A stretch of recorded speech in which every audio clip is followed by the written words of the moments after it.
श्रीहरी श्री विष्णू हे वास्तुशास्त्राच्या बाबतीत भरपूर ज्ञानी होते. त्यांना द्वापार युगात वेळोवेळी धर्मराज युधिष्ठिराला वास्तुशास्त्राचे ज्ञान दिले आणि ते ज्ञान आज संपूर्ण मानवी जीवनासाठी अत्यंत महत्त्वपूर्ण आणि कल्याणकारी आहे. श्रीकृष्णांना अशी दोन झाडे वृक्षांच्या बाबतीत सांगितलेले आहे, ज्यांचं आपल्या घराच्या सीमेमध्ये असणं दुःख व दारिद्र्यतेला घेऊन येत असते. हे वृक्ष घराच्या समोर असल्याने त्या घरामध्ये राहत असलेल्या लोकांची उन्नती कमी होते. त्यांना नेहमी पराजयाचा सामना करावा लागतो. त्याचबरोबर निराशेचाही सामना करावा लागत असतो.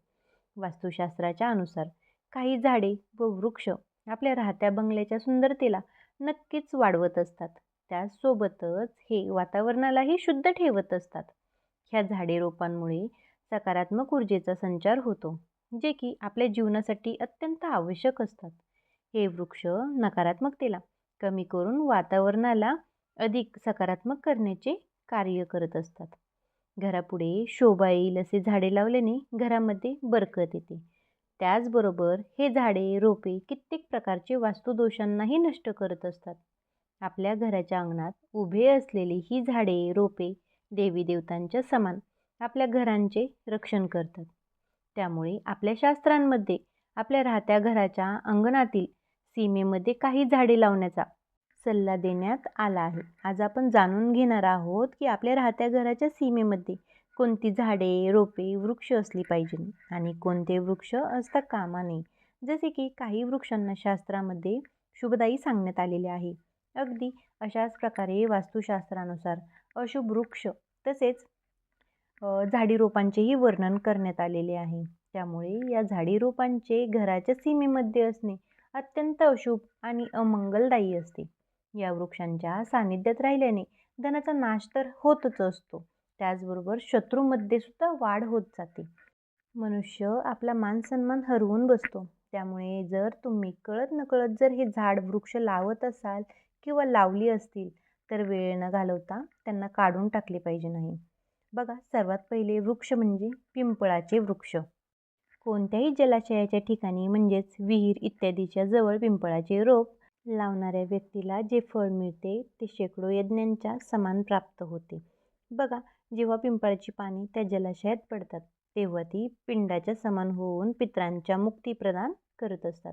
त्यांनी सर्व प्रकारचे दोष हे समाप्त होत असतात. कृष्ण सांगतात की जो व्यक्ती नियमित स्नान करून पिंपळाला स्पर्श करतो तर सर्व पापांपासून मुक्त होत असतो आणि त्याचा कधी पराभवही होत नाही. पिंपळाला स्पर्श केल्याने लक्ष्मीची प्राप्ती होत असते. पिंपळाची प्रदक्षिणा केल्याने आयुष्याची वाढ होत असते. पिंपळाच्या मुळात ब्रह्मा, खोडात श्रीहरी विष्णू आणि इतर फांद्यांमध्ये पानांमध्ये महेश म्हणजेच श्री शंकर शिवशंकर वास करत असतात. बघा, सोमवारी अमावस्येच्या दिवशी पिंपळाला प्रणाम केल्याने जे फळ मिळते ते 1000 गायींना दान केल्याचे समान असते. या संसारामध्ये पिंपळासमान कोणताच अन्य वृक्ष असा नाही आहे. बघा, साक्षात आहे ना श्रीहरी श्री विष्णू स्वयं या पृथ्वीवरती पिंपळाच्या रूपात विराजमान आहेत. पिंपळाच्या वृक्षाला हानी पोहोचवू नये केव्हा पण, अथवा त्यांची फांदी तोडू नये, यास महापाप मानले गेलेले आहे. असे करणारा मनुष्य एक कल्पापर्यंत नरकात राहतो. जो या पिंपळाला मुळासकट कापतो त्याचा नरकातही उद्धार होत नाही. दुसरा आहे तो म्हणजे आवळ्याचं झाड. बघा, आवळ्याचे फळ सर्व लोकांमध्ये प्रसिद्ध आणि परमपवित्र आहे. हे पवित्र फळ श्रीहरी श्री विष्णूंना अत्यंत प्रसन्न करणारे आहे व शुभदायीही मानले गेलेले आहे. खास याला खाल्ल्याने आहे ना सर्व पापांतून मुक्ती मिळत असते. आवळा खाल्ल्याने आयुष्य वाढत असते. याचा रस करून पिल्याने रोगांचा नाश होतो आणि आवळ्याला पाण्यात मिसळून स्नान केल्याने दारिद्र्य निघून जात असते आणि सर्व प्रकारची ऐश्वर्य तुम्हाला प्राप्त होत असतात. बघा, ज्या पण घरामध्ये आवळा अस्तित्वात असतो त्या घरामध्ये कधी दैत्यशक्ती आणि राक्षसी शक्ती घरात प्रवेश करत नाही. एकादशीच्या दिवशी जर आवळा प्राप्त करता आला तर सर्व संसारातले सर्व फळ तुम्हाला प्राप्त करता आले समजून जायचं. जो व्यक्ती आपल्या केसांना आवळ्याचा रस लावतो तो व्यक्ती पुन्हा या मृत्यू लोकात जन्म घेत नाही. ज्या घराच्या समोर आवळ्याचे वृक्ष असते तेथे साक्षात लक्ष्मीनारायण निवास करत असतात. तिसरे आहे अशोकाचे वृक्ष. पद्मपुराणानुसार अशोकाच्या वृक्षामध्ये अप्सरांचा वास असतो. हा वृक्ष निराशेला समाप्त करणारा असतो. या वृक्षाला घराच्या जवळ लावल्याने घरामध्ये सुख शांती बनून राहत असते. अशोकाचं वृक्ष शीतलता आणि सात्विकता प्रदान करतं.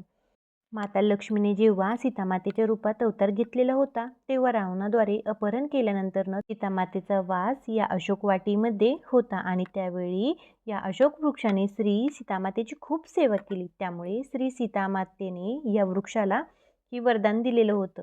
ज्या पण स्थानी हा वृक्ष असेल तिथे त्या स्थानी माझा लक्ष्मी रूपात सदैव वास राहणार आहे. कलियुगात मनुष्य यज्ञ करू शकणार नाहीत, त्यामुळे त्यांनी एक लघुपिंपरीचं वृक्ष अवश्य लावावं. 5वं आहे कडुलिंबाचं झाड. बघा, पद्मपुराणानुसार कडुलिंबाचे रोप लावल्याने सूर्यदेव प्रसन्न होत असतात.